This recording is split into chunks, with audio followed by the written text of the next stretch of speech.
This is CNN Breaking News.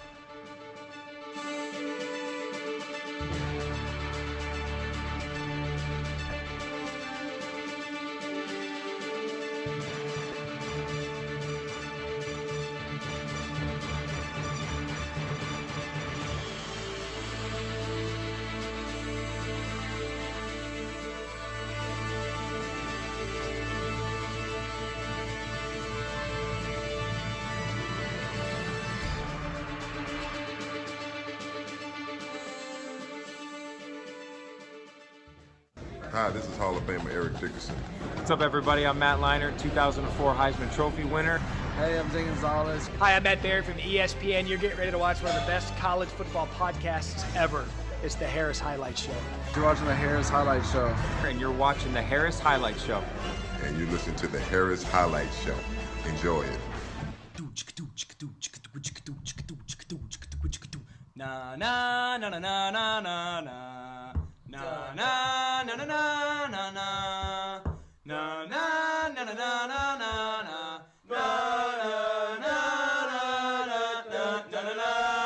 Na na na na na na.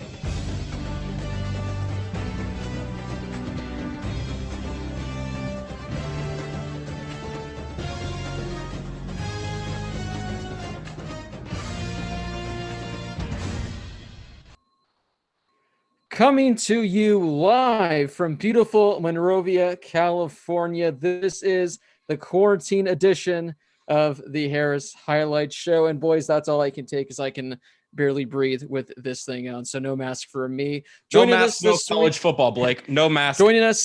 Joining us this week is our college football expert, Josh Schaefer. You should wear them outside, though, and over the nose. College football, not medical expert. College football, not medical expert, Josh Schaefer. Arizona State graduate, Lyle Goldstein. Arizona State graduate, Brady Klein. And I am your host, Arizona State graduate, Blake Harris. Thanks. For those of you that don't know the inside joke, for whatever reason, although everyone graduated this past spring, apparently ASU somehow, in typical fashion, messed something up.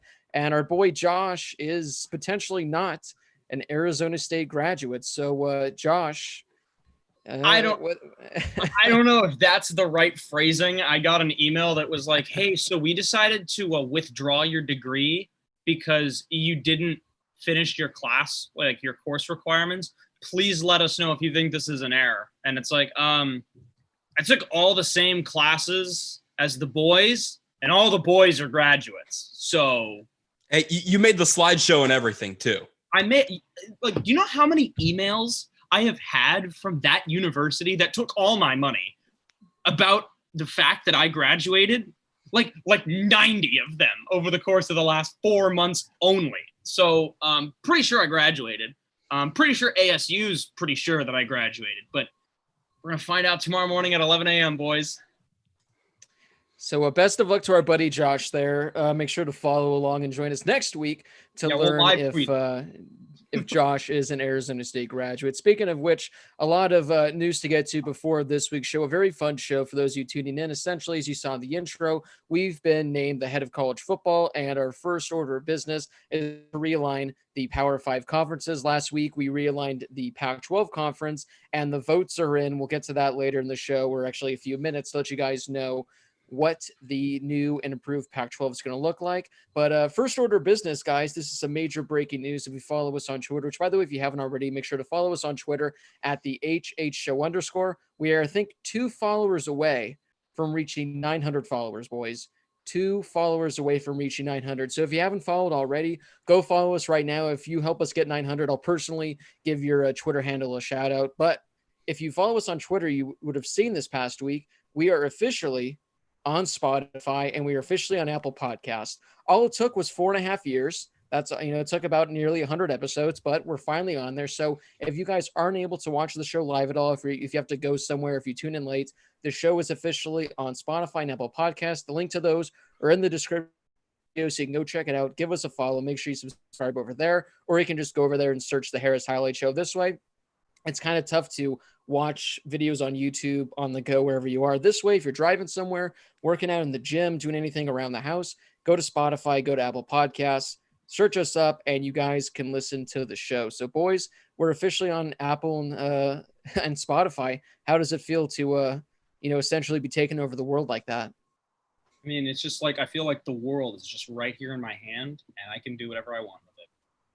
I think we should get like the blue check mark that you get on Twitter for being verified. Like Spotify should make some type of green check mark, or Apple Podcast can make a purple check mark. Give us a little check mark because we made it.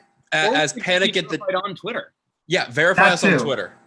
As Panic at the Disco once famously said, "Hey, look, Mom, I made it." We're officially on Apple Podcasts and Spotify. Within about 30 minutes of this show finishing, we're already going to be up there. So again, if you miss any of it, go over there, listen to it. It's going to be a good time.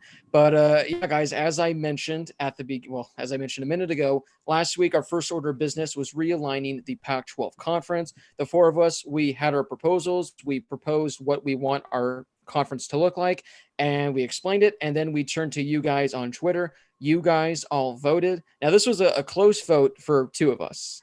And actually, it was a close vote for two of you guys as well. Two of you guys were in a battle for last place, as in, let me get the final numbers up right here. I mean, 12 and 13%. So much, it's tough to find. So coming in last place with 11.7% was Brady, which it was back and forth between him and someone else, with Lyle coming in third with 13.5%. I came in second with 35.1%. And ladies and gentlemen, the new Pac-14 chosen by Josh Schaefer with 39.8%. Brady, if you can quickly get it up on the screen for us, so all of our viewers who potentially missed out on it, they can see how it looks. And sorry, I was watching the YouTube stream, so it looked like it was really behind, but here's how it looks, guys. Josh, you decided this. Just give a quick explanation, a quick briefing of the new Pac-14. This is the new conference, guys. They haven't announced it yet on Twitter because we haven't given the news to the main guys, but this is how the Pac-14 is going to look moving forward. No, we're still going to call it the Pac-12, just like the other conferences kept their name and just kicked out teams and added teams. So we're still the Pac-12, but there's 14 teams, 7 in the South, 7 in the North. Again, for those of you that are watching live and have the picture with you, you see the schools that missed.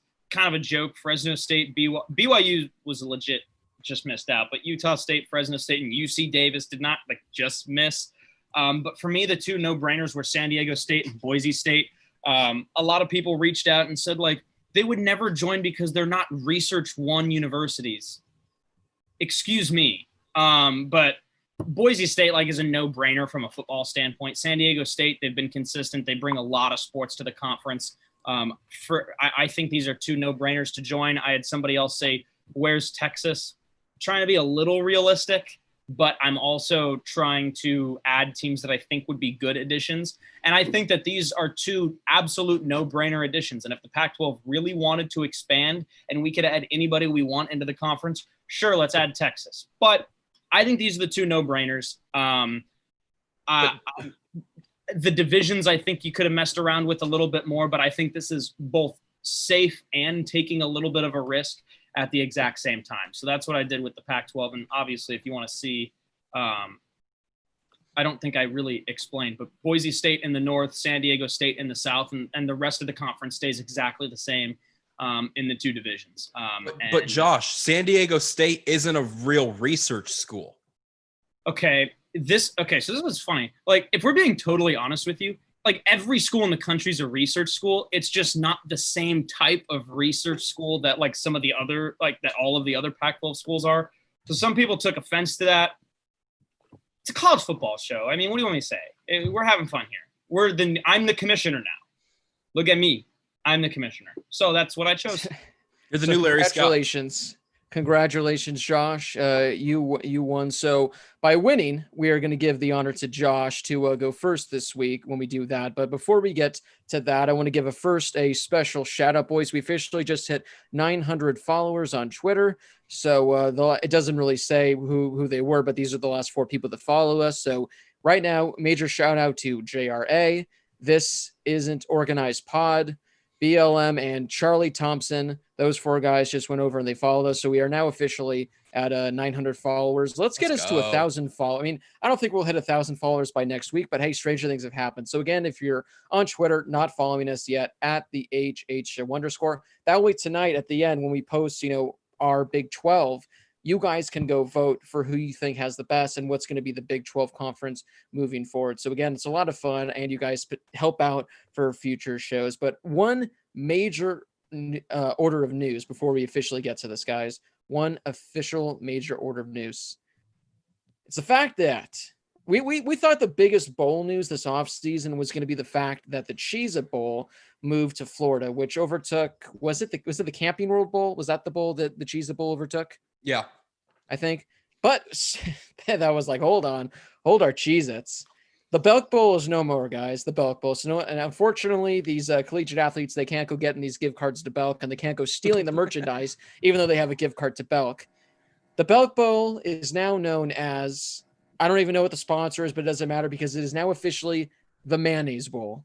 Duke's Brady Mayo himself, Duke's Mayo, a proud sponsor of the show. They knew we were going to be talking about them tonight. Actually sent our executive producer Brady some Duke's Mayo, and he's about to douse himself in some Duke's Mayo. So I don't know what's going on there, but the Duke's Mayo Bowl is now officially over the Belk Bowl in North Carolina. So big news right there. Tie-ins? What's the tie-in? Can ACC? It's the same thing. It's the same thing that has changed names. Yes. So can the ACC get there? Yeah, the ACC can play in the Belk Bowl, right? I don't know who plays in it. I don't care because it's the Belk Bowl. But now that it's the Mayo Bowl, I'm going to be paying full attention to it. Exactly. Dude, how is there? So that's it. But guys, it's time for what everyone tuned in for.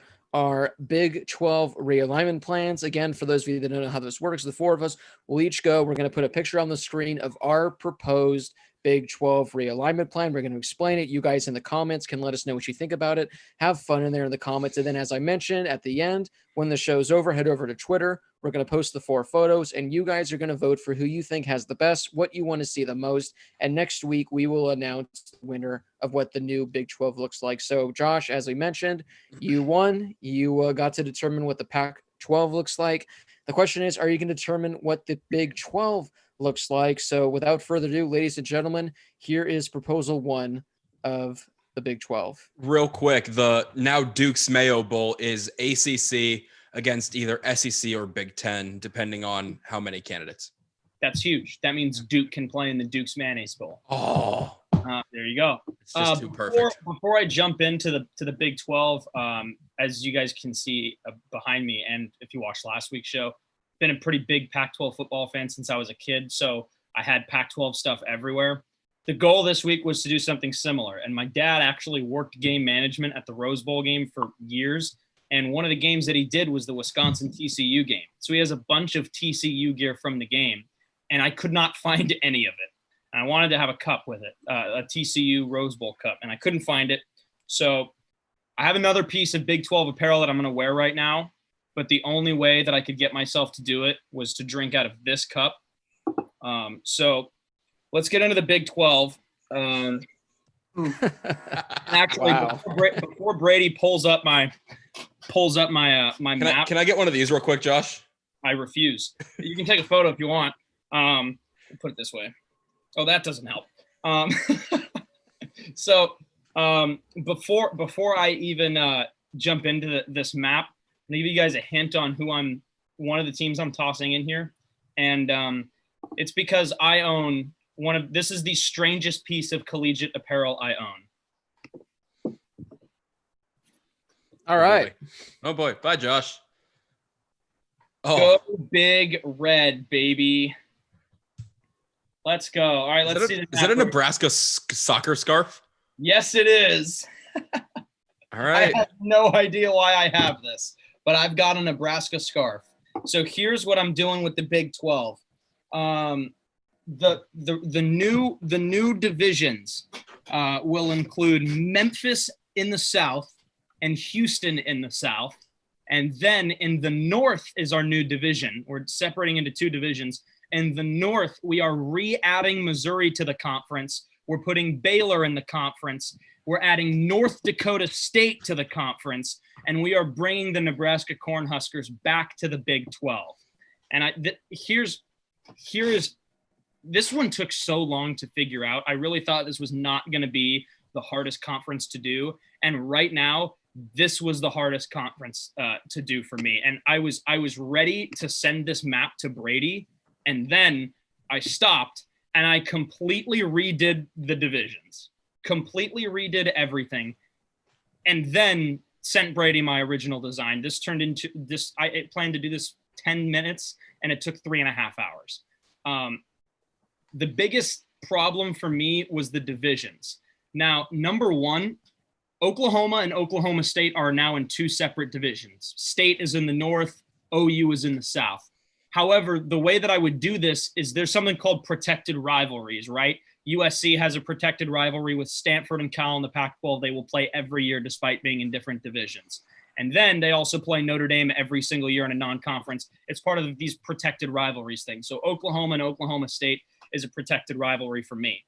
Also adding Missouri back to the conference. This is one, they were fine in the SEC. They competed to an extent. It just didn't work for me. And if you bring Missouri back to the Big 12, you can put them in a North Division, 2 divisions of 7 teams each, and you can resume this Kansas-Mizzou rivalry. Also bring Nebraska back to the Big 12. It didn't work out in the Big 10, at least in my opinion. They're already a former member of the conference.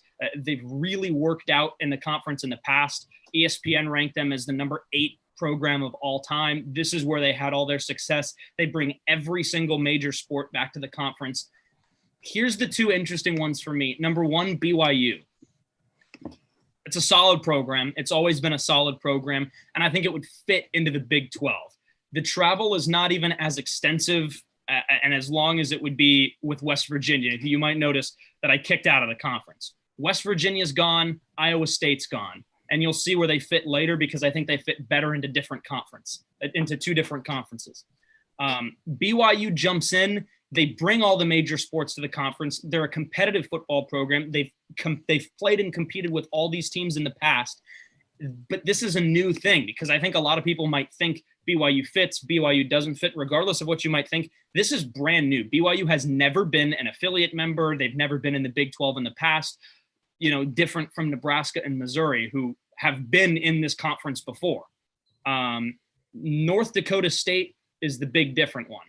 However, they're an affiliate member for different sports. Like I said last week with San Diego State in the Pac-12, North Dakota State is a Big 12 affiliate member in different sports. But look, ESPN ranked them as the number 10 college football program ever. They've won 16 national titles in the FCS. They've won 36 conference titles. The time has come to move them up. And I understand they play in a dome that sits only 19,000 people. I get that. But the competition that they play every year at South Dakota State, it's pretty good, right? South Dakota State's a solid team. From on a national scale, yeah, sure, the competition is good.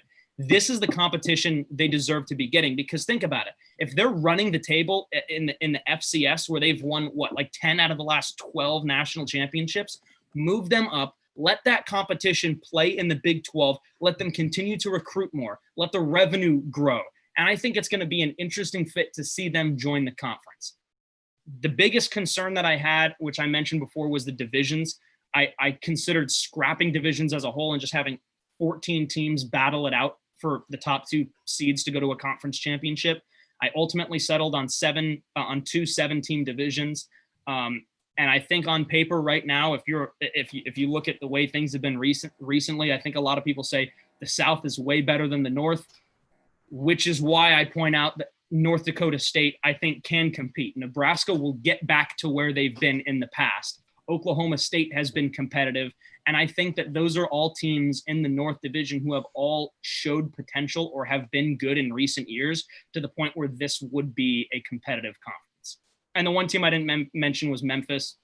They're the westernmost team. And if you think they're far out, they're still a heck of a lot closer than West Virginia was to the rest of the conference. And I think it's about time. They've been kind of inconsistent in the scale of things since 2000. But when they've been good, they've been like 13-1. Same with Houston, who has showed that they compete with these type of teams too. I think both fit in very well to the conference. And again, they bring every single major sport to the conference. like if you're looking at all the other sports in collegiate athletics that generate revenue, Houston and Memphis bring that to the conference and would only bolster revenue.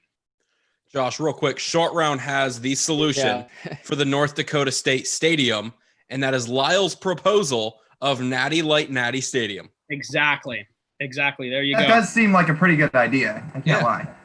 North Dakota State just brings 200,000 people every game. They bring the entire state. Yeah. They bring the entire state. And I like it. I know a lot of people right off the bat are talking about the BYU pick. So for those of you that missed it last week, a lot of us had BYU in our Pac-12. And I know I can't remember if all four of us had. I know I did. I think maybe Lyle or BK also had BYU. So for people going like, oh, BYU, it's because we want to get them to a Power 5, and Josh didn't have them in his Pac-12. So that's why they're in his Big 12. But overall, Josh, well done. Again, you did a great job with the graphic. I love the line that breaks up the divisions. And a lot of people are enjoying it and getting into conversations in the group chat right now. Well done. Yep. Yeah. Well, I mean, I think there were like kind of how I said with the Pac-12. I thought I played the Pac-12 safe, but that was one that I didn't really want to touch too much, and there were a couple things that were missing to the Pac-12. This is one where I think I took a couple of gambles, even though something tells me that one of the three of you is going to take a bigger gamble than I will. That's just my guess, but I think that I've had enough. All right. But I think that, the North for the time being, I saw somebody point out that the North is soft. It might look like that right now, but if we're looking at if you're looking throughout college football, and if you had all these teams at their peak, the North is just as good as the South. Think about it. Like the Big Ten divisions are kind of lopsided too. So, I don't really think the SEC is, but like there are some conferences in college football that have some big time lopsided divisions, but it's still adding two big time programs to the North. That's my defense for that. So, I mean, I think especially if you add them back to a conference where I think maybe Nebraska would have a little bit higher of a chance to compete and recruit a little bit better to the point where they were in the past. I see no reason why they can't have more success in the Big 12 than they were in the Big 10. All right, Lyle, you're up next, pal, to show us your new and improved Big 12 realignment. All right. Well, let me just first off start by saying when they say Big 12, there's a 12 there for a reason. So there's 12 teams that are going to be in this Big 12 conference. Brady, before you show it, I just want to say for those people that missed it last week, if you want to get an idea of how bold Lyle gets with these, he had Eastern Washington in his Pac-12. So just know that he had Eastern Washington in his Pac-12. So I just want to throw that out there. The Lyle's not afraid of making bold picks. So this could be something you all might want to sit down for. Or Lyle could just have it as boring and plain as can be, and it's nothing. But I just had to throw that out there that he had Eastern Washington in his Pac-12. This one is probably not as bold. Hey, man, I thought the greatest show on Smurf Turk would be cool, but it got voted down. So we got the Pac-12. That's actually the Pac-14. But maybe for this week, we'll actually have a Big 12 if it gets enough votes. So we'll have to see what people think. All right. So it's not that crazy. First off, one team was kicked. That's Kansas. And I would be shocked if I'm the only person that does this. Kansas, since 2010, has not won more than 3 games in a conference that has like no defense, especially as of the last like 7 or 8 years. And honestly, my breaking point with Kansas was 2.5 years ago when they refused to shake Baker Mayfield's hand, and then they got absolutely obliterated like everybody knew they were going to. So you guys don't really show it. I know you guys are really good in basketball, but on the gridiron, just ain't happening. So kick them out, and then 3 teams were added. Now, I know West Virginia's a little bit far east on a map. I was a little bit like Blake in this way when Blake talked about last week how, yeah, I know where Colorado is on a map, but when you look at it in comparison to where the rest of the teams are, they're actually pretty far out. And that's how West Virginia is too in the Big 12. So I thought about, do I want to kick them out? But I just kind of think they fit in the Big 12. Like you could have moved into the ACC if you wanted, but I just think they fit in this conference. So because of that, I was like, you know what? You can put a couple teams in between West Virginia and the rest of the pack. So I put Memphis in, which Josh talked about. I mean, when they're good, they're really good. They were just in a New Year's Six bowl this last year, and they've had a ton of success over the last decade. Houston's an add-in. That's pretty easy. 5 teams in the state of Texas are in this conference. And then the one big one I did, or I guess big quote unquote, was Kentucky. And my kind of 2 cents on Kentucky is they play in the SEC, and I know they've had some decent guys come through their system. I know they've had good like Benny Snell and Paxton Lynch when they were there, and I know they had a 10-win season a few years back. But for the most part, like I look at them at the same level that I do Vanderbilt, where they just basically show up and get like shellacked most weeks by the rest of the SEC. But then like, so I wouldn't get them out of a Power 5 conference, but it just doesn't scream SEC football. I see Kentucky on TV. So I thought maybe we can shift them over a little bit, put them in a Big 12 conference. Defenses aren't quite as good. Kentucky's been known to score a decent amount of points in the past. And maybe in a Big 12 conference, these guys actually compete a little more consistently.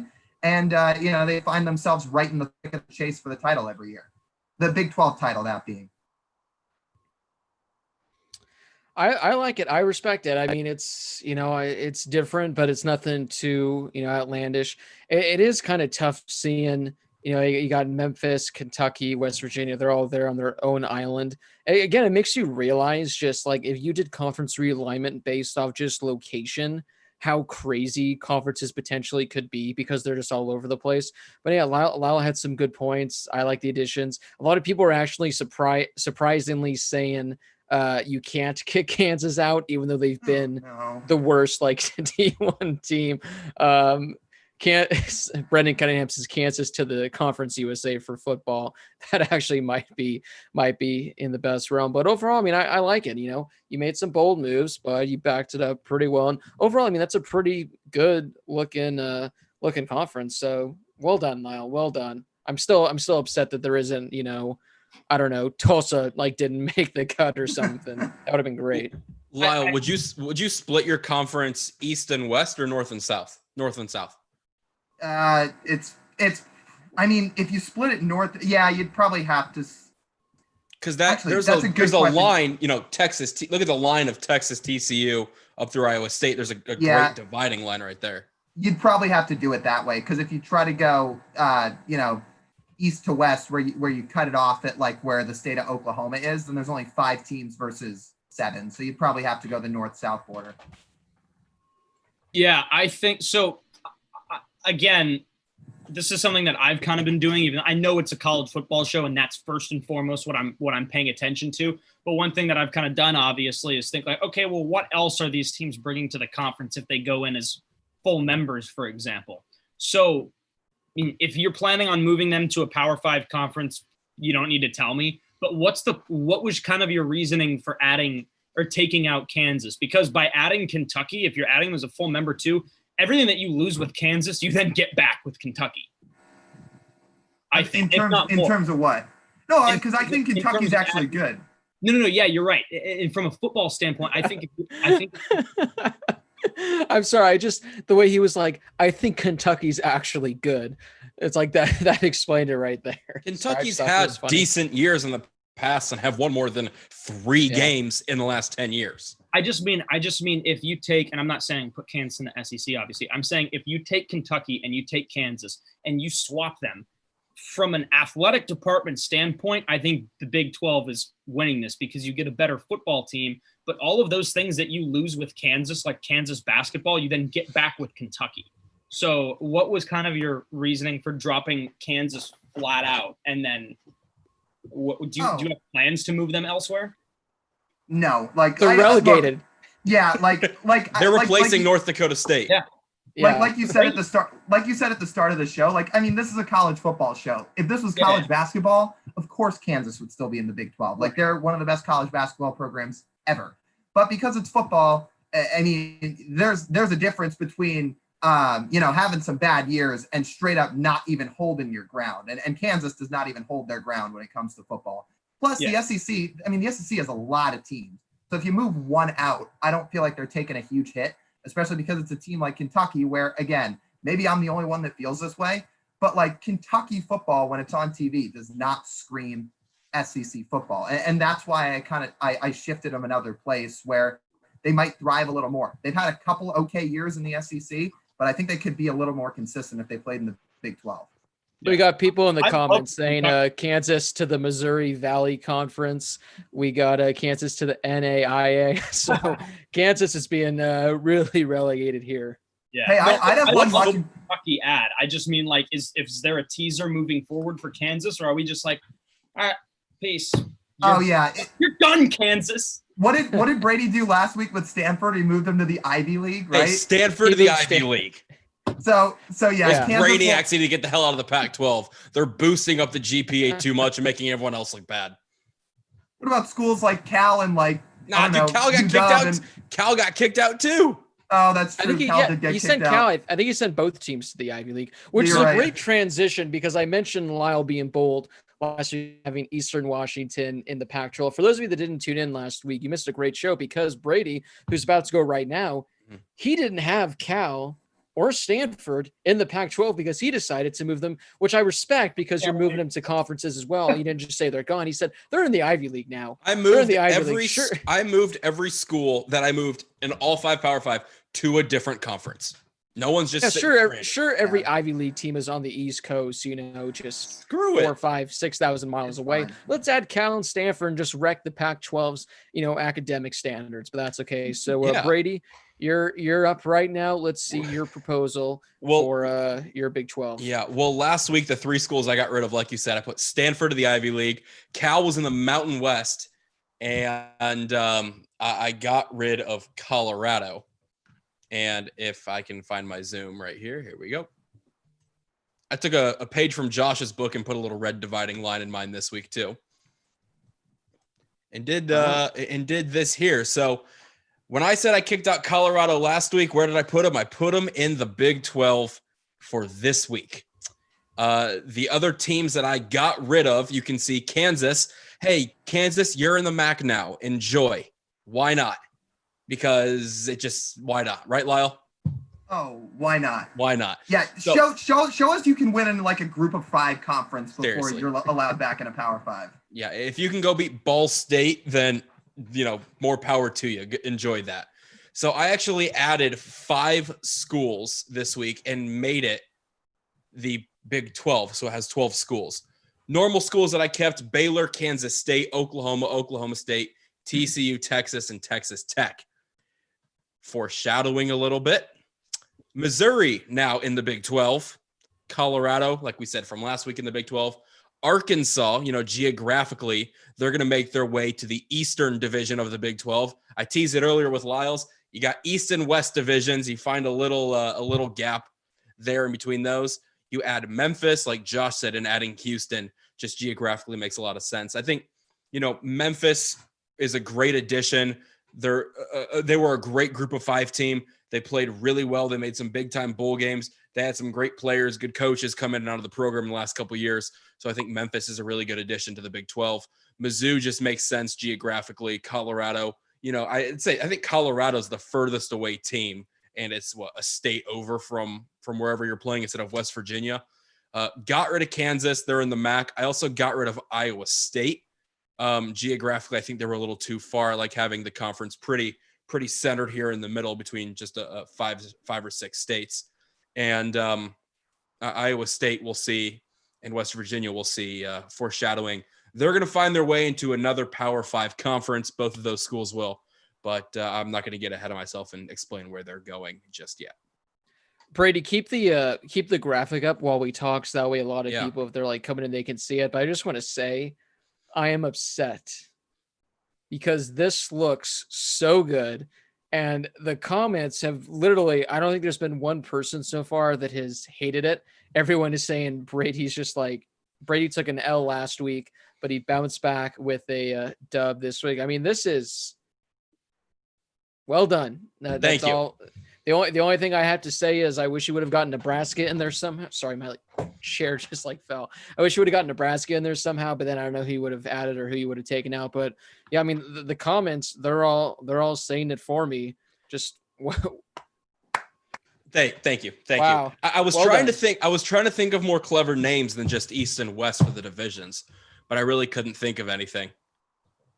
Well, I'll say this. I mean, I don't blame the fans for giving you credit. I mean, you did a good job keeping it really compact. Like, it's not spread out at all. You kind of bunched everybody together, and nobody has to travel very far. So, yeah, I think it looks the divisions too.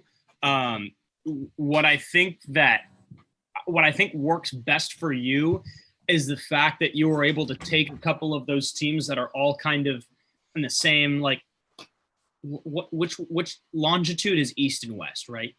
Who cares? You took some teams that were on like the same longitude and latitude, and you kind of just accepted that diagonal cut in the division. And I think it looks really good too. Like the divisions themselves. So obviously one thing that I explained about mine was give it a couple years and it would be really good. Like the Big Ten maybe is a little lopsided. This right now are two evenly split divisions. You know, I would give, the competitive nature to the West right now, just because we really haven't seen a lot from, we saw a little bit of Baylor, we saw a glimmer from Houston, but, the other three schools, Mizzou, Arkansas, and Memphis, are all from other conferences. So we really haven't seen how their competition level suits up against these Big 12 or current or former Big 12 schools. But I kind of like that they're all in the same division, though, too. Yeah. With the Memphis and the Arkansas, the Mizzou, and the Houston. Kind of stick them all together and let them battle it out. I like it. Yeah, I do too. And again, every short round, as we say every week. Okay, Josh, we get it. You're the nerd with the latitude and longitude. So clearly, I'm not. Hang on, Blake. What are they? He says you're a nerd with your latitude, longitude. Okay. That's I'm reading what he wrote. Like, no, it's longitude. Oh yeah. All right. That's why I'm an Arizona State graduate right there. The epitome of longitude. Longitude, epitome. Lyle doesn't know how to put a sweatshirt on. It's all the same. Hey, those are my two conferences, epitome and longitude. All right, there you go, Brady. Without further ado, let's get mine up, guys. I'm very shocked though. I'm gonna have one team that, well, I have a few teams that you guys didn't have, but there's one that no one included that I was actually shocked to see. I was expecting this one. I was expecting this one to be on all of your guys', at least maybe one, but this team wasn't on any of yours. So just tell me when you're ready, Blake, and I'll throw it up. Oh, I'm ready. I'm ready whenever you are. Josh, did you say Notre Dame? All right, boys, welcome to the brand new and improved Big 14. In typical Big 12 fashion, we're going to keep things the same and have no divisions as of right now. We're going to have no divisions. We're just going to have one big conference. Starting over there on the left side, Colorado, they're in. I got Colorado State in just because I think it'd be a good rivalry to really get going between the two teams. And plus, Colorado State, they have that brand new state-of-the-art stadium that's a really good sized stadium. So I think that'd be great in the cool Big stadium 14. too. Really cool. Yeah. Nebraska, I think they got to come back to the Big 12. I don't like them in the Big 10. They're fitting perfectly up there. Kansas State. I get why you guys didn't want to include Kansas in yours. Very good reason. They're awful. They're a disgrace to the conference, but Les Miles is on the come up. I smell a 4-win season coming from this season. So I got to keep those two together. You got to keep I was really considering moving the Oklahoma Sooners, down to the group of 5. That was just me. You got to keep those two there. And this is when things get really fun. To be honest, guys, you can have one of the divisions consist of just Texas teams and have the other division consist of non-Texas teams. And I think those would actually be two really good divisions. That's just how I'm going to go. Texas A&M, guys. Texas A&M, they need to be back in the Big 12. I don't understand necessarily why they're in the SEC. I mean, it makes that conference, that much better, but I think Texas A&M needs to come back to the Big 12. And again, it just makes this Texas division so much better. We keep Texas, we keep Baylor, we keep TCU, we keep Texas Tech. Some of you guys, I believe actually all 3 of you guys, if I'm not mistaken, had Houston. All 3 of you guys had Houston, right? Yeah. So Houston, we add them to the mix right here. And I was really torn between adding this final 14th team. I really wanted to add Missouri. I really wanted to add Arkansas. I was torn between those. But the way I already set my conferences, it would have completely messed everything up if I would have gone and added Arkansas and Missouri to the Big 12. So I add SMU, who's been on the come up. They've been a really good team as of late. Again, you move SMU up, you move Houston up. They're going to recruit better now that they're in the Big 12. Overall, I just really like it. So again, Arkansas, Missouri, I really wanted to get them in. I was actually considering moving them and making it the Big 16, just like my Pac 16 from last week, and then doing a little work with the SEC or potentially the Big 10, depending on where I put those teams. You have to find out moving forward. But overall, this is my new and improved Big 14. I really wanted to make it just 12 teams just to make it the Big 12 again, but that's okay. It's going to be the Big 12 with 14 teams in it. But make the Big 12 12 again. Make the Big 12 12 again. I really like, I know you said you don't really have divisions, but I think, like you said a second ago, you could easily do a Texas division, just call it the Lone Star, and then have all of your other ones be called, other. I really like the split, thinking of the split, but the addition of SMU and Colorado State, the two that none of us touched, and also TAMU in Texas A&M. The SMU one, as soon as you sent me this today, I was like, that is a really good addition. Like they've proven they can play with anybody. Great addition.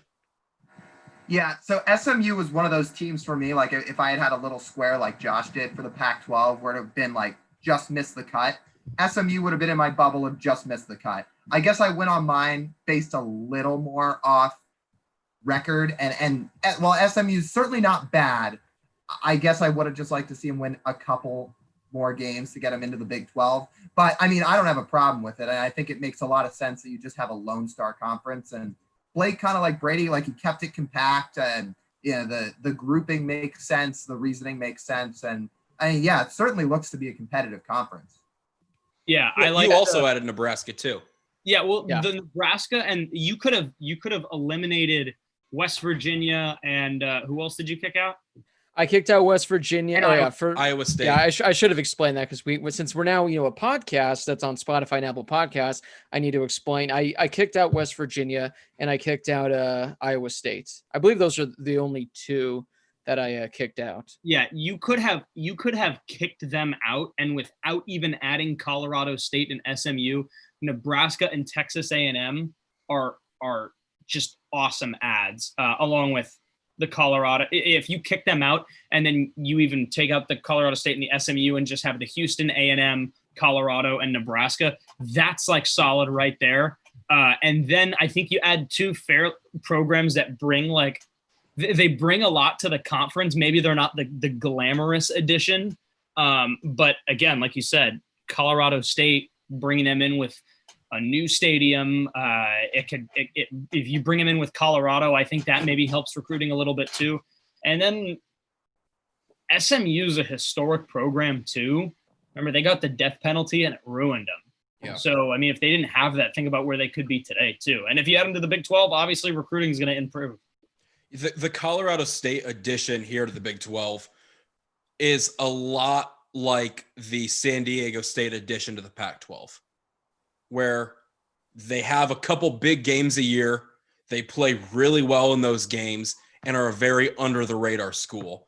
And geographically, it fits perfectly. I think the Colorado State edition is a really good one too.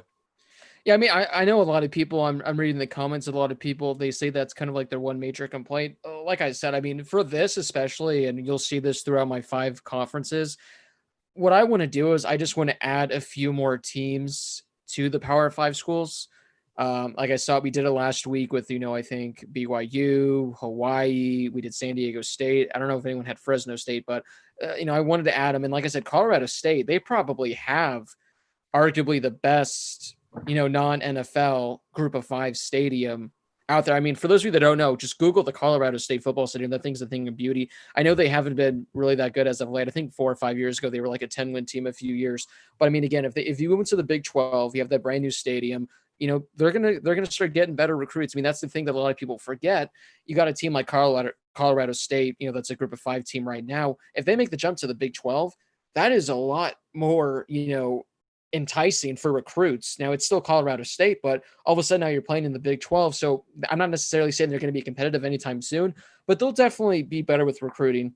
And again, the SMU one, Josh said, they're, you go back a ways, but they're a prolific team. It's just that death penalty that honestly probably just shafted them for decades. So overall, that's what I had to do. And I think moving forward, I just have one division that's Texas teams, one division that's non-Texas teams. But that's my Big 14, which wraps it up, boys. I will say this. There. The Colorado State Football Stadium has 41,000 seating capacity. Colorado has 50. So, 9,000 really isn't that much of a huge difference when it comes to a stadium. So they're up there in stadium size, built in 2017. So they definitely have the facility-wise, the ability to compete and withstand and sustain in these conferences.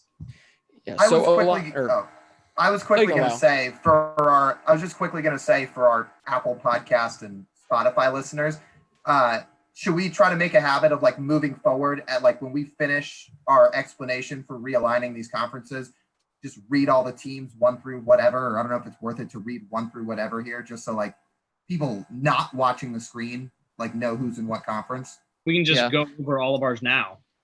Yeah, and that's what I mean. And then just moving forward, like at the end of your spiel, you can just read it 1 through however many teams you have. Yeah. You want me to pull them back up? For those of you that are watching on the YouTube stream right now, after we do this, we are going to be moving into the Q&A segment. So if you have any questions in regards to college football 2020, in regards to this, just any fun comments in general, get them ready, hit us up in the comments. But also, if you want top priority, if you want first dibs to have your questions read first, go follow us on Twitter at the HHShow_. Follow us and then tweet at us your question. Those questions, because we get, this thing is scrolling super fast, so it's tough to see all these comments. This way on Twitter, we have a better chance of seeing them. So if you have a question, go over there and make sure you give us a follow and hit us up. All right, I'm going to pull Josh's back up first real quick. Okay, so the new additions to the Big 12 for me, I take out Iowa State and West Virginia, and I add in Mizzou returns to the Big 12 along, did I say Big 10? Whatever, Big 12.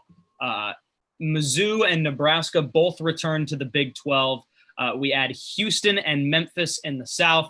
We also go ahead and toss BYU in here, and the big one, North Dakota State. So we drop 2, add 4, and that gets us to 2 7-team divisions. So the way that the North Division works now is BYU, North Dakota State, Nebraska, Kansas State, Kansas, Mizzou, and Oklahoma State, who has a protected rivalry with South Division team Oklahoma. And then also in that division is Memphis, Texas Tech, TCU, Baylor, Houston, and Texas. Yeah. So then mine, I can just kind of start reading it while Brady pulls it up. But mine, there's 5 teams in the state of Texas that would be in the Big 12. You've got Houston, Texas, Texas Tech, TCU, and Baylor. You have Oklahoma and Oklahoma State moving northward. You have Kansas State, 1 state above them. That's a mouthful. Kansas was kicked out.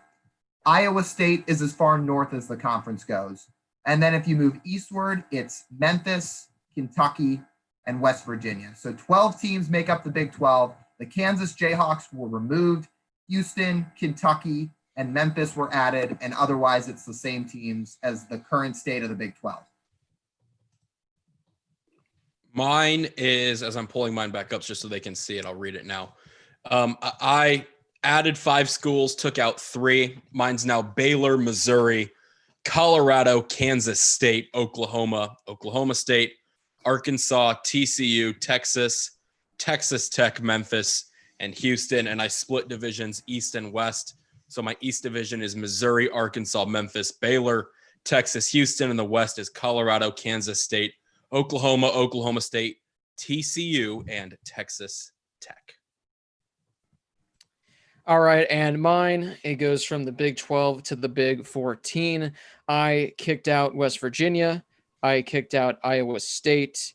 And who guys, who else did I kick out? It was only those 2? Just those 2. Just those 2. So I kicked out those 2. I have 2 divisions. The first division consists of Colorado, Colorado State, Nebraska, Kansas, Kansas State, Oklahoma, and Oklahoma State. And the second division is the Texas division that features Texas Tech, TCU, Baylor, SMU, Houston, Texas A&M, and Texas. So those are our divisions. Again, make sure to follow us on Twitter at the HHShow_. When this show is done, we are going to tweet out the photos where you guys can vote. And next week for the show, we are going to announce the winner. But especially we have about 15-20 minutes to answer as many questions as we can. So guys, in order to answer as many questions as we can, no need to give really long, in-depth, answers unless someone asks us what the meaning of life is or how do you think you were born. Then you can go completely in depth and whatnot. So first, guys, because we had one of our fans actually DM me yesterday saying that he's been binging all of our shows over the last few days. He's been on a full-on binge going all the way back to season 1, from season 1 all the way to now. We're 5 seasons deep. Is he really that bored? Hey, I guess he must be. Hey, why watch Netflix when you can binge the Harris Highlights show? Exactly. So, guys, this comes from Anjoy Mahmoud, and he actually has 2 pretty good questions. The first one, we didn't even talk about this. After the recent comments made by Mississippi State running back Kylan Hill about the flag in Mississippi, is it possible that he transfers if he doesn't see changes to the flags? If he transfers, where do you see him fitting? And do you think other players will follow suit if racial tensions within college football are not fixed? Yeah, I think you could absolutely see more people kind of. I think this is going to be a continuing trend. The fact of the matter, which is what I mentioned to you guys the other day, and I'll try to stay away from it being political, but I really don't think it is. Like, for example, Georgia, the state of Georgia used to have the Confederate symbol on its flag, and they removed it a long time ago. Like, this has been a long time coming, right? Because I understand that some people might think it's a thing of Southern pride, but a lot of people don't see it as that. So I think that he could transfer. I think that he is not the reason why the state would change its flag if it decides to do that. He's not going to be the reason why. But I think that a lot of people like him might be. So could he transfer? Yeah. Is this going to be a continuing thing? Yeah, I think so. Yeah, I think Josh said. Oh, I was going to say. No, go ahead, Lyle. Go ahead. I think Josh said it pretty well. Where like Kylan Hill coming out and saying this is not going to make the entire state change its ways or change its views. But in terms of the bigger picture, yeah, this could absolutely be the trend of the start of something. It is currently, we're in a state and a time where people are really trying to speak up for what they believe in. And if these players are at a school where they feel like that the higher ups are not supporting them in a sense, then it gives them, an incentive to want to go elsewhere. And you can't really blame them. So I don't think Kylan Hill is the reason this will or won't get changed, but I certainly think you could start to see more guys transfer. I'm going to say this real quick, and I'm going to compare it to something we just saw this past week, and that's what NASCAR did. NASCAR banned all Confederate flags from all their properties. They said fans aren't allowed to bring them to races. They want no sign of the Confederate flag there. And then all of a sudden you see a rallying cry behind the lone African-American driver and Bubba Wallace in NASCAR. There are 40 drivers and there's one African-American driver, and they rallied behind him. And so you're going to see a bigger trend coming in every other sport. NASCAR, the Confederate flag was everywhere. I don't think any of you guys have been to a NASCAR race, but I have, and you really see it everywhere. And now knowing a sign of what it means, what it is, you're going to see colleges now disassociate themselves with it. Clemson got the name off of their honors college because the naming rights to the honors college at Clemson was a slave owner. You're going to see guys in schools stay away from that as much as they possibly can. So I think what Kylan Hill did was perfectly in the right. I don't want to get political in this at all, but I think what he did is completely warranted. I think he's at the point now where he's saying what is going on, the changes that NASCAR, one of the, a large sports organization, made like that in a week.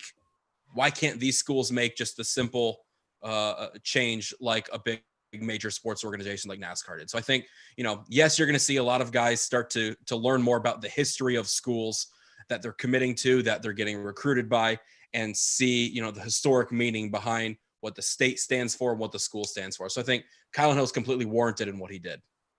I'm just gonna give a quick response. I mean, props to him for standing up. It puts Mississippi State in a tough situation because there's absolutely nothing they can do. I mean, for him, I would come out and say, take the flag off campus, maybe. But yeah, it'll be interesting to see because again, the state of Mississippi, I don't know what's going to happen there. It takes a lot to change a flag. So if something happens where they don't change the flag, is Kylan Hill really going to not play? I mean, he chose to go to Mississippi State, and I'm sure a lot of guys would follow suit. So again, Mississippi State can't. It's not like the Chuba Hubbard Oklahoma State thing where that was just an in Oklahoma State situation they needed to work out. Mississippi State, again, they can maybe take the flag down in the stadium, take it down at campus. Maybe that'll change his mind, but it's a tough situation. The college can't do anything. So hopefully him and Mississippi State again can work something out. But I don't think that by 2 months from now, when the college football season's starting, I don't think that's enough time to warrant a change in flags. I know we've seen states, as Josh mentioned, states in the past change it. I don't think 2 months is enough time. So that's an interesting situation to follow. Again, if other players on Mississippi State or maybe teams like at Ole Miss or something like that, they want to follow suit. We have a second question that comes from Enjoy, and he says, I'm an Oklahoma fan. With new quarterback Spencer Rattler not having time to learn Lincoln Riley's new offense, do you believe that the Sooners could shift to a predominantly running offense? Wouldn't that be something if they just ran the ball 80% of the time?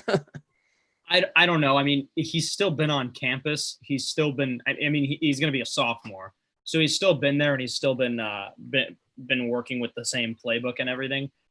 Again, I think there are so many people like coming into the season think like Oklahoma is going to be the team to beat in the Big 12, and they very well might be. The thing for me is I'm not ready to say that he's going to be the man, because we just haven't seen that yet.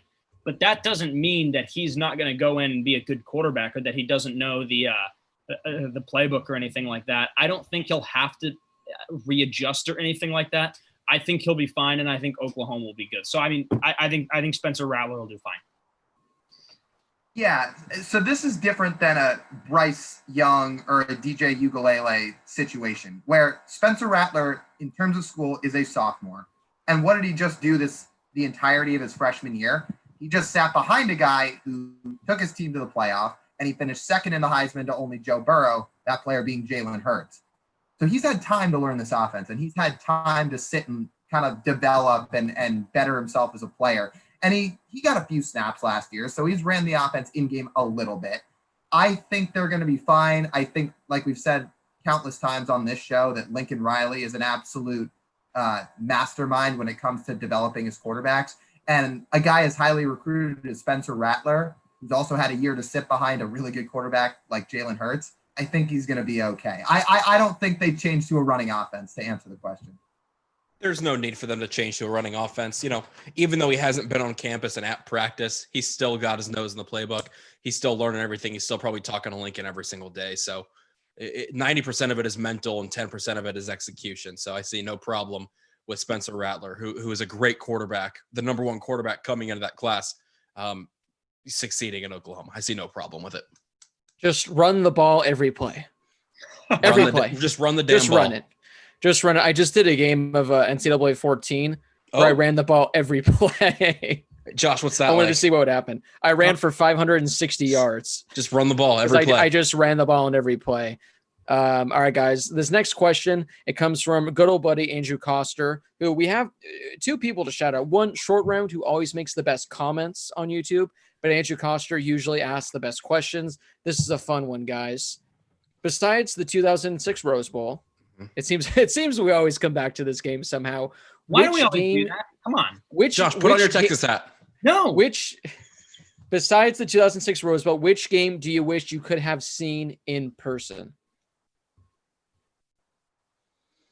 I'll give you one. I think that, honestly, not at the Rose Bowl, but just across town being sorry. What am I saying? No. At the Rose Bowl, not across town. Inside the Rose Bowl, just years later, Florida State, Auburn 2013 national title game. Like, that game was nuts. I feel like that's got to be one of the more underrated national championships. The fact that Auburn takes the lead with less than 2 minutes to go and Jameis just marches them downfield, the game-winning catch to Kelvin Benjamin with like 10 seconds to go. I would have loved to see that game.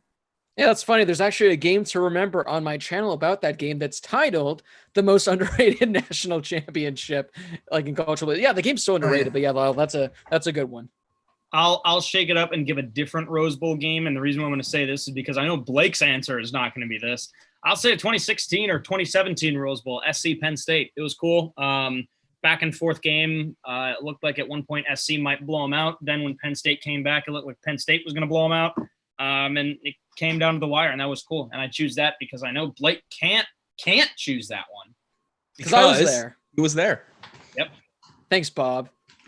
Yeah, 2013 Iron Bowl would be pretty cool to be at, just to see that environment, the atmosphere, just what happened around that one play, the one moment of the game. That'd be one of the ones that would be really cool to be at. And probably any two Rose Bowls and 2 Auburns. I will say this too. The 2018 Purdue Ohio State game when Purdue beat Ohio State. That was really cool too. Yeah. That one, that's big a good Purdue one. Guy. The kick 6, but only if I'm in the front row of the student section as Chris Davis is coming my way. Just imagining that is just incredible to think about. Or I would do the Boise State Oklahoma game if I was a diehard Boise State fan, just to experience what that was like at the Fiesta Bowl 2006, whenever that was. But yeah, those are some 2018 Arizona State, Northern Arizona, live from Sun Devil Stadium. 2018 Cheez-It Bowl. The 2018 Cheez-It Bowl, that's a good one as well. All right, guys, a few more on Twitter before we move to YouTube. Again, let's try to go through all these. If you were to put Trevor Lawrence on either Penn State, Texas, Oregon, Wisconsin, LSU, Florida, Michigan, etc., do they become a playoff team? That's from Sports by JR. Oh my God! If you put Trevor Lawrence on Oregon, like with Penei Sewell blocking for that guy, good luck. Yeah, not even close. I don't even remember the list you said, but like Oregon was one of the first ones. So Oregon, because of Penei Sewell, and because going into the season, one of the biggest questions is Tyler Show, maybe, right? Like Trevor Lawrence. Tyler Show or Anthony Brown or Trevor Lawrence. Trevor Lawrence in Oregon. Yeah. Trevor Lawrence and Kansas. Yeah, sure, probably. Yeah, still not added back to the Big 12. No. They're in the MAC now. Trevor Lawrence competing in the MAC. If Trevor Lawrence was at Oregon for this upcoming season, I think Oregon would be the consensus, like #1 team in the country, the best team to watch out for. That team would be absolutely remarkable. We got one more question on Twitter, boys, and this one's actually specifically made for Brady.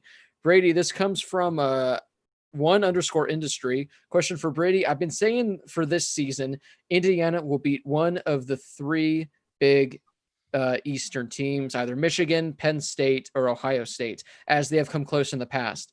Is this the year they end the Michigan streak or beat either of those other 2 teams previously said? Isn't Michigan, don't they have the longest current winning streak against a team in the country? Do you know what it is off the top of your head? It's like 30-something games. Yeah. It's ridiculous. Yes, and I say they beat Michigan because the last at least 3 years they've taken the game into overtime. Or 3 of the last 4 they've taken it into overtime and have been close to the end. You know, IU's got some great returning players. They got Peyton Ramsey at their quarterback. Michael Penix Jr., who got hurt this last year, was a great athletic quarterback. You know, I'd say not skill level wise, but play wise, very similar to Keaton Slovis and Jaden Daniels. He's an athletic quarterback. So I'd say this is the year Indiana finally beats one of those 3 schools. Oh, we have a hot take coming. Is it the Michigan one? It's Michigan. They're going to beat Michigan. All right. IU's going to beat Michigan this year. Yes. So for those of you that want to make some free money, go take IU plus 21.5 when they play Michigan, because they're going to do it. All right, boys, we got about 10, 15 minutes left to answer questions. We're going to head over to YouTube right now. We're going to try to blaze through as many as we can. Again, if you want Blaze Pizza, the best pizza out there. If you want your top priority question the answered. obvious one would have been Blaze Radio, where we've been the last 3 years, but go on. I'd say more like 2 3/4. Yeah. That's a it's a low blow, Lyle.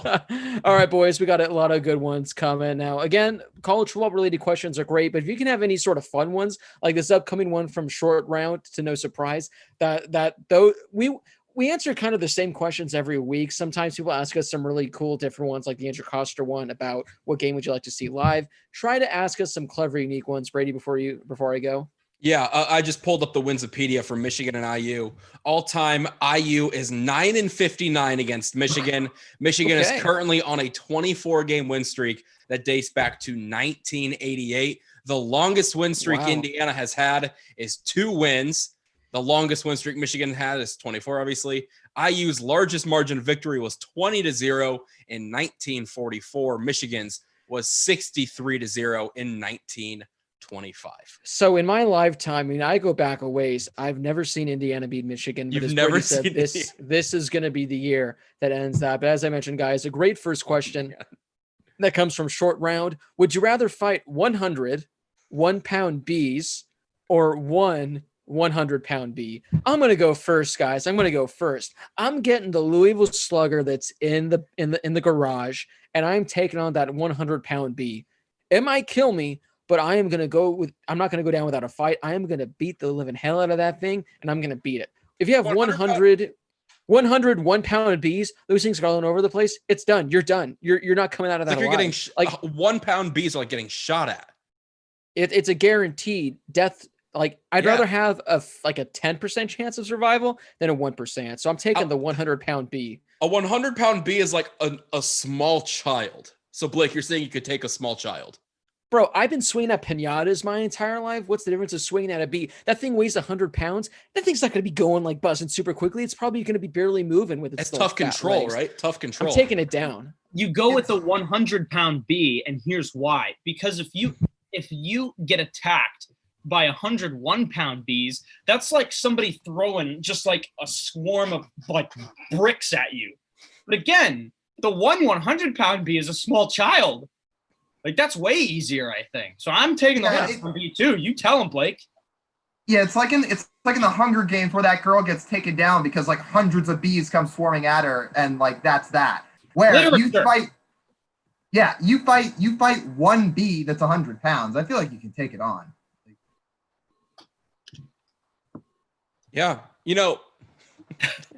I'm looking up stuff. A toilet weighs about 100 pounds. So are you gonna fight a toilet? Well, Blake battles his toilet all the time, so who knows? Oh boy, that would be. This one comes from our good buddy Jack Huckins, who I believe was really inspired by Brady over the last few days, and he says in all caps, "That's a way to get our attention. Send us a question in all caps. If you had to give Florida a percentage to make the playoff, what would it be? What would the percent be?" Well, there's 130 Division I college football teams in the FBS, so I will say 1 in 130 are their odds. Actually, wait, it's 4 in 130, right? Because there's 4 playoff spots. Wow, look at that. So the odds are even better. Odds are better. I don't know. I will say that they have an 18% chance to make it, which might seem low.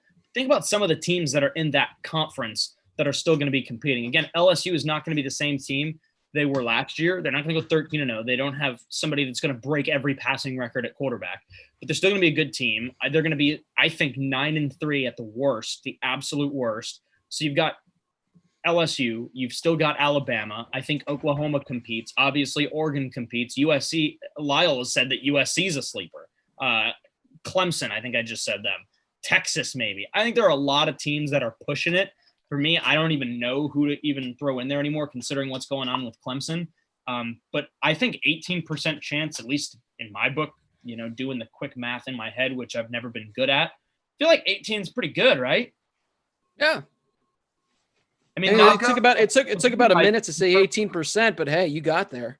Not that I trust any of you guys to confirm my math in my head, but thank you, Blake. Yeah. I just do it on my calculator right now. It's such a tough thing to predict and guess because how does a 7% chance sound? Does an 18% chance sound? Like 32.5. I don't know. It's so tough. Also, reading the comment, Short Round said he did some research and 100-pound bee would be about 7 feet long. It's like fighting an alligator. Happy Gilmore did it. Just get 2 samurais, dude. Just 2 samurais. Yeah, well, what can we fight it with? What can we fight it with?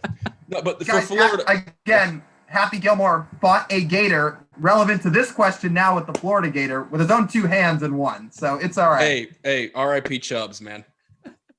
R.I.P. Chubbs. So, for Florida, I think they have one of the better chances in the SEC. I'd say they have, the second or third best chance in the SEC, but you're still stuck behind a Georgia and an Alabama. So it's really tough telling what percentage of a chance they have to get past the 2 of those, win the SEC championship against, one of them, and then go on to the playoff. Jack, buddy, I have a percentage that you're really going to like. You're really going to like this percentage, my guy. Nice. How does 100% sound? 100%. I guarantee that the Florida Gators are going to be in the playoff. I guarantee it. Guarantee it. No need to worry, Jack. They're making it. Don't worry. We got a fun one, guys. We got 5-10 minutes to try to go through these as quickly as possible. Pac-12 shorts, always active in the group chat. When will UCLA make their amazing comeback this season? Last year, they had an insane comeback against Washington State. A few years ago, it was that insane comeback against Texas A&M. Let me just quickly read their schedule, guys, and you pick one game that's going to be their insane comeback in 2020.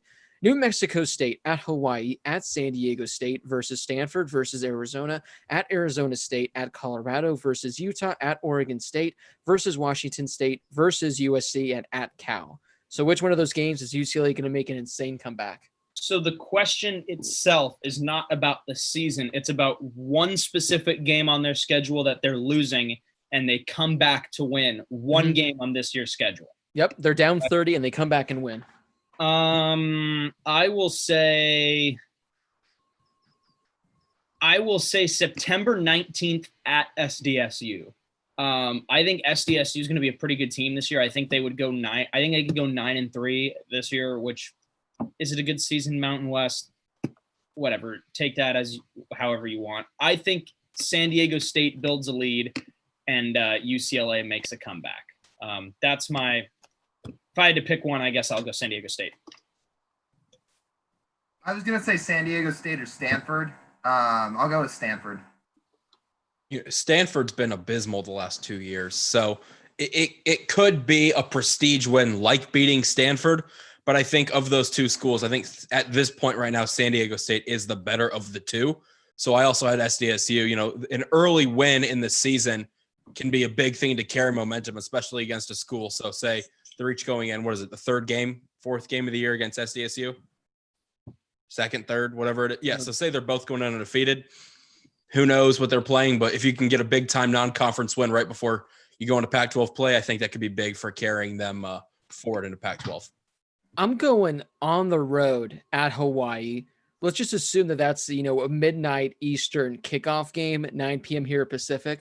What's going to be better than seeing UCLA, down 30 in the 3rd quarter, 11:45 p.m. Pacific time, and watching them just rally to come back into the nice, 1 a.m. slot for the Pacific time, because they go into overtime. And that game goes until 4 a.m. Eastern. Right, guys, I think it's specific time.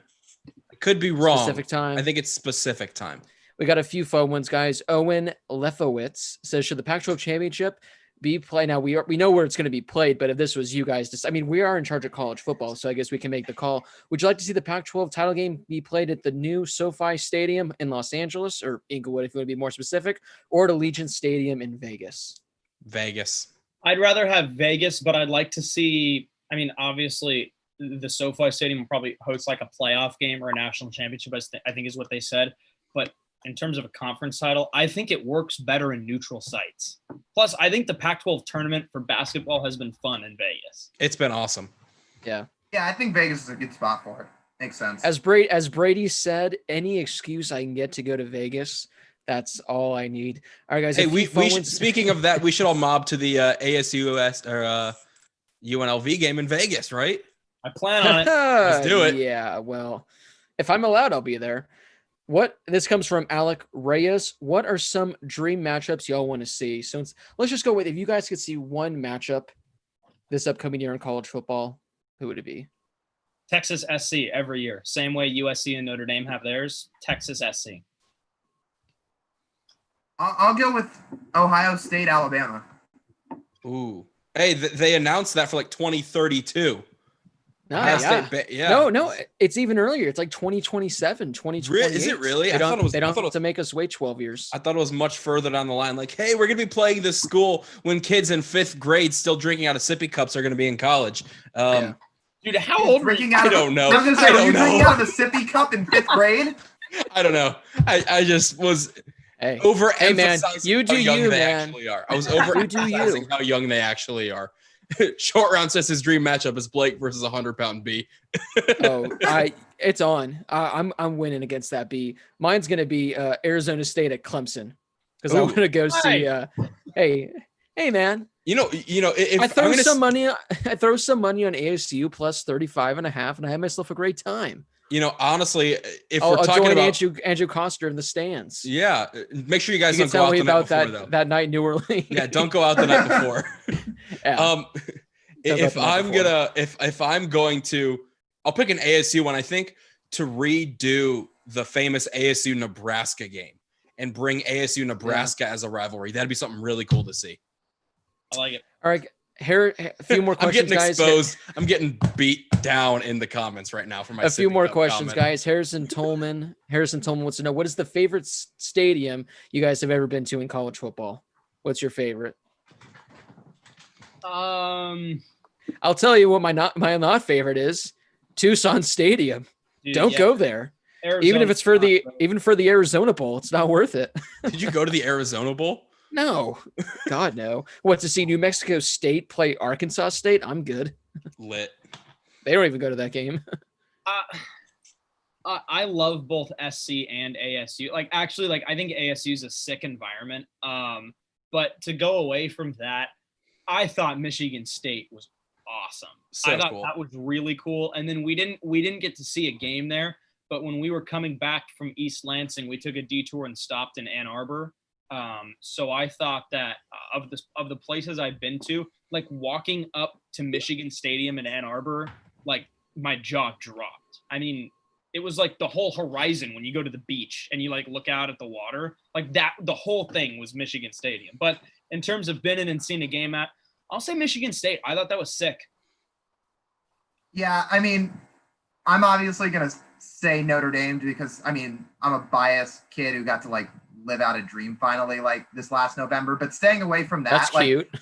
I was going to say, so that's probably not fair, but aside from that, I'm with Josh. We were walking around talking to some people in East Lansing and they're like, we treat this stuff like a holiday. We get 6 of them a year because in the Big Ten, in Big Ten County, we don't get much else. This is what we look forward to is Big Ten football. And then you have, just under 80,000 people packing into the stadium in green and white, and they were loud too. That was a pretty cool environment to be in. So I'll say Michigan State too.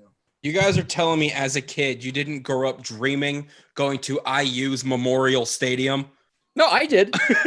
that was on my Christmas list every year. It was pretty great. I got to tell you. That's why I don't believe in Santa, because it never happened. No, Brady, I have one question for you. Would you rather, if you're a neutral fan, would it be better to watch an entire IU football game at Memorial Stadium, or go into Assembly Hall for 5 minutes, take a basketball, make one layup, and walk out? Is the experience Assembly Hall? Oh my God, Assembly Hall's so cool. Well, I was gonna say, is that equal hype to watching an IU football game and spending 5 minutes making one layup on the floor? I mean, like you said, you get to shoot hoops at Assembly Hall, one of the most iconic basketball venues ever. You're picking Assembly Hall. No, honestly though, I'm gonna stick on the Big Ten. I've been to a couple games at the Horseshoe up in Columbus. It's awesome. Everything about it, it just sort of traps the sound. I've been to a game at Autzen Stadium, does a similar thing. Really cool environment there. It was a lot of fun. I've been to a game at the Big House, not a football game. I saw Liverpool beat Manchester United at the Big House in 2018. Hey, Josh. Oh, bye, Josh. I told him I'd screw with him today. But honestly, college football specific stadium, I'd say the Horseshoe is really cool. Yeah. So again, not Arizona Stadium. Please never go there. It's the absolute worst. Definitely Autzen. Autzen's a cool one. I wish I could have been there for a better game. I was there a few years ago against Washington State, and Washington State was awful, so it wasn't a truly fun game. It's weird about the Rose Bowl. when you're at the Rose Bowl for the Rose Bowl game itself, it's the absolute greatest game you could potentially go to. But when you go to I was going to say Josh remember, but Josh wouldn't remember the UCLA Arizona State game from this year. It's just, why is that? It's cool. It's cool being there, but the Rose Bowl is just such a pit. So when you're there for a normal UCLA game against Arizona State, when they have about 1/3 capacity, it's just a completely different atmosphere. I would like to see the new Coliseum just with all the renovations, see how that's like. Very but cool. Yeah, I'm going to go with Autzen overall, just again, for stadium wise but experience wise, the Rose Bowl. All right, guys, it's time for a few more questions. We got some yes or no's. Zach Keenum. All right. He wants to know, will Arkansas win more than 2 games this year? Yes or no? Yes. Because they've got Nevada and Charleston Southern on their schedule. I think those are 2 wins. However, I'll answer another question. I don't remember who asked it. Somebody else said, who is the next FBS team to lose to an FCS team? I will then contradict myself and say that Arkansas loses to Charleston Southern this year. Figure that one out. Yeah, sure. They'll win more than 2. Well, now that they're in the Big 12, yes, they're gonna win more than 2. They're in my Big 12. They don't have to play defense. Nobody. No, dude. No. What's defense? Like Lyle says, if your team drafts a Big 12 defensive player, you're screwed. Hey, Lyle, what'd the Seahawks do? Yeah. And the Rams. In the Rams. Hey, fight on. All right, guys, we got let's see, time. I think we time for maybe someone I think Short Round said, Josh, what's moving in your closet? I have So I don't know if there's something that's so on the left side, I actually found a couple the orange and green things, if that's what he means. When I was in 2008 or 2009, I was walking around the Coliseum and just found field passes on the floor. So I just went out onto the field right after the game ended. So that's what that is. If it's the curtains or whatever, my fans are on because it is hot in LA. So it's my fan above. I just turned off the fan sitting next to me. So it just kind of, I think it's probably just blowing the closet. Josh, it's kind of like the time we were at the ASU hockey game and found the extra passes there too. One more question, boys. One more Brady, question. would you like to tell us something? No. Before we get to our final question, Caleb Craig says, any Penn State love today? Yes. Fryermuth is pretty good. And so is Micah Parsons. Yeah. Hey, their helmets, man. Really original. So is Cole Brevard, their incoming freshman defensive lineman. I love Penn State. Blake. I love Penn State. Cole Brevard, incoming freshman defensive lineman. All right, guys, this final question comes from one of our biggest fans, Michael, MC Mets 23. What college football team deserves to win a national championship? Arizona State. Come on.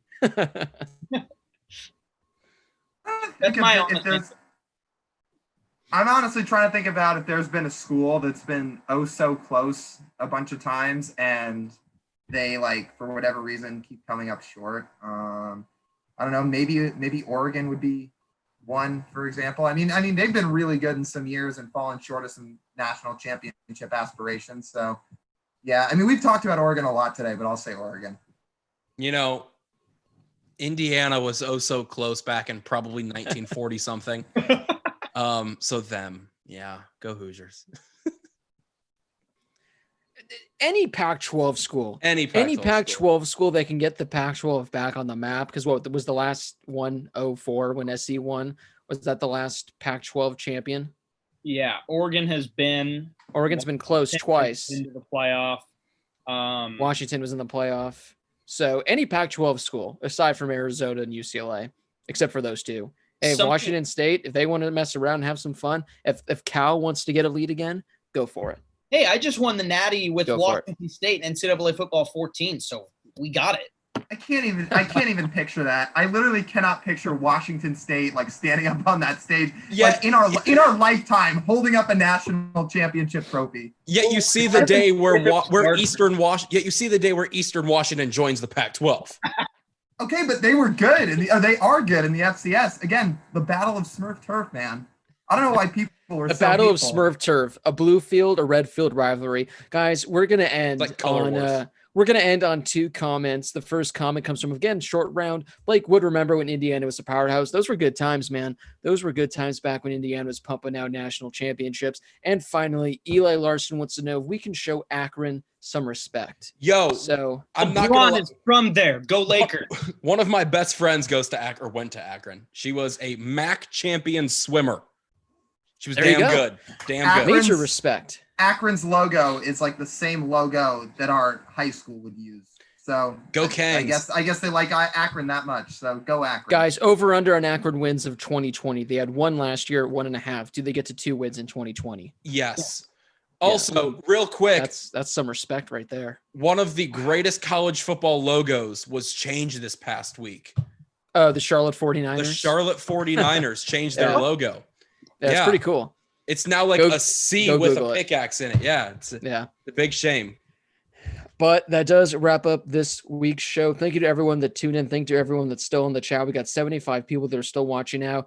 We hit a record, guys. Had 180 plus people watch. Sorry, just burped. Watching the live stream earlier tonight. That was fantastic. Make sure to follow us on Twitter at the HHShow_. In a few minutes, we're going to post the Big 12 realignment charts we got. You guys can vote on those. Vote for which one's the best. And next week, we are going to be discussing the Big 10 realignments. I just broke the news right there. Next week's going to be the Big 10. So if you're a Big 10 fan and want to see what your conference is going to look like next week, that's definitely going to be a show you don't want to miss. So follow us on Twitter. And as I mentioned as well, we are now officially on Spotify and Apple Podcasts. The link to those is in the description of this show, or you can just go to Spotify, Apple Podcasts, search the Harris Highlight Show. You'll find us. Make sure to follow us, subscribe over there. That way, whenever we post an episode, you guys can get notified. I'm actually going to post this show right after this. So maybe within 15, 20 minutes, the show is going to be on. So you guys can go and give it a listen. Make sure to follow us there. Again, that way, when you're driving to work, driving to school, going to the gym, doing whatever around the house, going on a walk, playing some NCAA 14,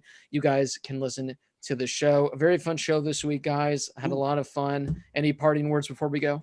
Do I do next week's show from the Indiana University football stadium parking lot? Yes, you do. Yeah. Yes, you do. Also, the last time IU was elite, 1967 Rose Bowl, lost to O.J. Simpson and USC. Man, he was a killer out there on the field. He was a killer. Dude. All right, guys. Very fun show this week. He just cut through defenses, man. It was like a knife through butter. All right, guys, make sure to follow the show on Twitter because we are going to announce what our show is going to be next week. I think, guys, I don't know if we have anything going on, but Tuesday. Is next Tuesday good for everyone? Yeah. Go Big Red. All right, so next Tuesday, 8 p.m. Eastern, here again on YouTube, Big 10 realignment. You don't want to miss it. Follow us on Twitter at the HHShow_ for Josh Schaefer, Lyle Goldstein, Brady Klain. This has been Blake Harris. Do not fold right there. I wonder what that could be. From my room in beautiful Monrovia, California. Thank you guys so much for watching, and we're going to see you